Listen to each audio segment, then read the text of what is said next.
Everybody has an opinion about LeBron James, but the latest debate turned up the heat after Charles Barkley allegedly labeled him a ring chaser on live TV, and Shaq wasn't about to let that slide.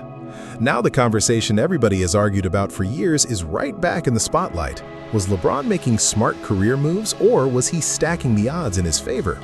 And if that's the standard, then what does it mean for every other superstar who teamed up to chase a title? The line between the facts and the narrative is getting pretty messy. So let's get into it.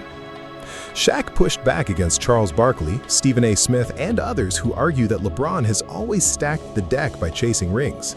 He also pointed to how ring culture has changed the way greatness is judged in today's NBA. His view is that a player can still be great even if they're stuck with a struggling organization or a front office that never builds the right roster around them. The league works differently now than it did years ago. Shaq still has Michael Jordan as his GOAT, but he also believes the differences between eras matter. He used Scottie Pippen as an example, saying that if a player in his position were unhappy today, there's little chance he would stay with the same team throughout Jordan's entire prime. Instead, teams would pay someone like that to become the centerpiece of their own franchise. He pointed to players like Paul George who have had opportunities to lead their own teams, and said organizations today would be trying to convince a player like Pippen to do the same. Back then, though, players usually stayed where they were unless they got traded. That's why Shaq says he understands how much the league has evolved from one era to another. Because of that, he never believed LeBron was supposed to spend his entire career in Cleveland. He doesn't think leaving Cleveland automatically ended LeBron's case to be the GOAT. His biggest issue was that LeBron chose to join Dwayne Wade in Miami after Wade had already won a Finals MVP. That was always the part of the decision Shaq questioned the most. But enough about that setup, because you're here to hear what Shaq and Chuck actually had to say. So let's get right into it. He's going to yet another team, a different team, a fourth team to win the championship. What would your thoughts be about that? Well, I think number one, it would be incredible. But the number one knock on LeBron for older guys like myself has always been, yo, man, you always stacking your team. He stacked it in Miami. He stacked it in Cleveland. He stacked it in LA. Now he's stacking it in Philly. So that, to me, I'm going to still have the same criticism I've always had. He's always stacked his team. And people can say what they want to. I've always told people LeBron's the third best player I've ever seen behind Michael and Kobe.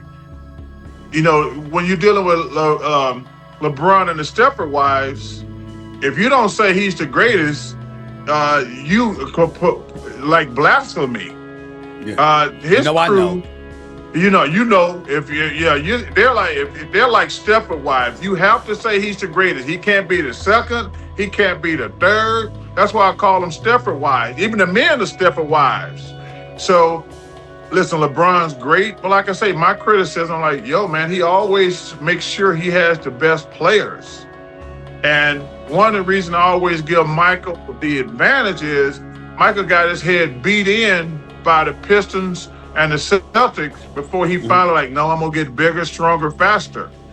But it'll be a great accomplishment. But I will tell you this, he did put a bullseye on his back coming to the Sixers, because now the Sixers have to win the championship. What's about that move? I don't like y'all calling my man a ring chaser. I didn't call him that. Okay, I'm just checking. Okay. I don't think it's for him. See, it's funny to me that people that don't have rings are saying, "Oh, he's a ring chaser." No, his continuance chasing.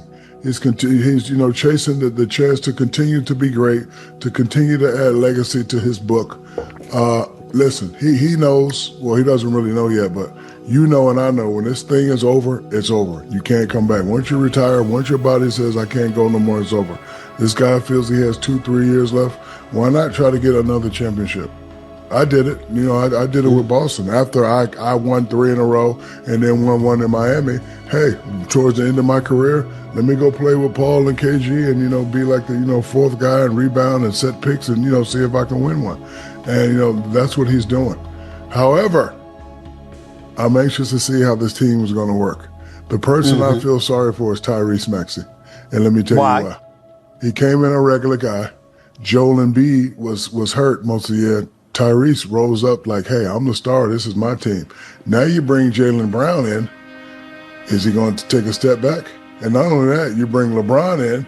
Is he going to take another step back? Now Joel comes in shape and he wants to play.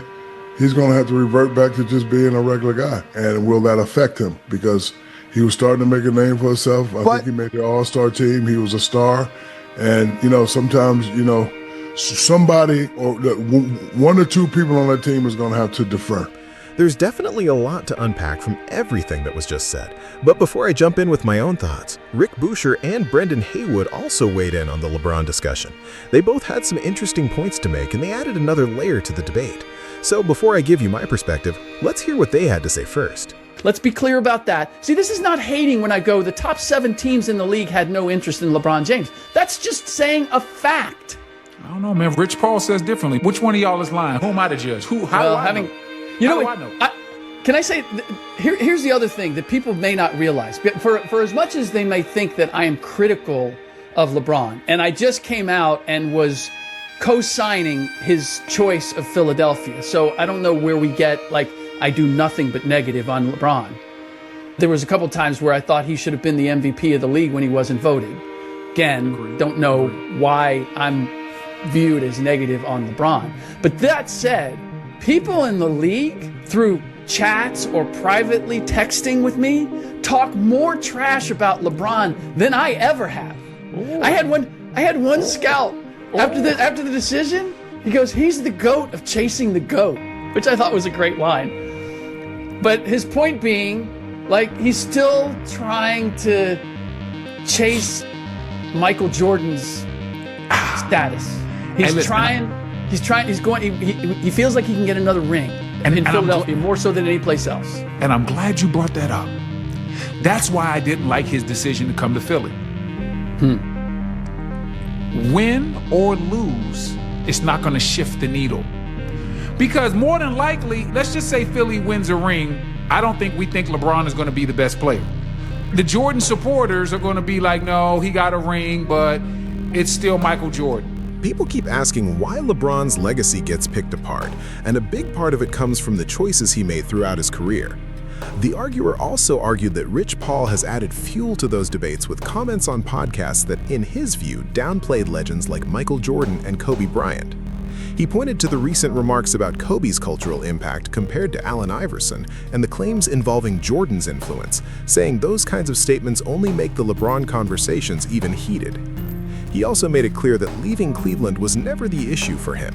His problem was that LeBron joined Dwayne Wade in Miami instead of trying to beat him. Adding Chris Bosh to that group made the move feel like a shortcut to a first championship in the eyes of many fans. Because of that, he believes LeBron's title with Cleveland, while still incredibly special, would have carried even more weight if it had been his first ring. Once that first championship pressure was gone, he felt the Cleveland title simply wasn't viewed the same way. That's why he thinks the criticism around LeBron has never really disappeared. Looking at LeBron's move to Philly, though, he says this situation is different. If LeBron had only played for 1 or 2 teams before this, or even joined a team like the Bulls alongside Derrick Rose years ago, he believes fans would have probably accepted it much more. People might have talked about Jordan's shadow, but the overall reaction would have been more positive if LeBron helped continue that winning tradition. Instead, the Miami decision became the defining move that shaped how many people judge his career. Even so, he doesn't believe LeBron is stacking the deck by joining Philly. He actually disagrees with Shaq on one key point because he thinks Tyrese Maxey needs to stay Tyrese Maxey. The bigger question, in his opinion, is whether Maxey can truly run the offense and keep growing as a floor general. He wants to see Maxey improve his shot selection, create more for others, and learn how to control the game instead of relying only on his athleticism. He also believes Jaylen Brown should be a first option or share that role on a nightly basis, while the younger players continue developing and Joel Embiid gets managed carefully when healthy.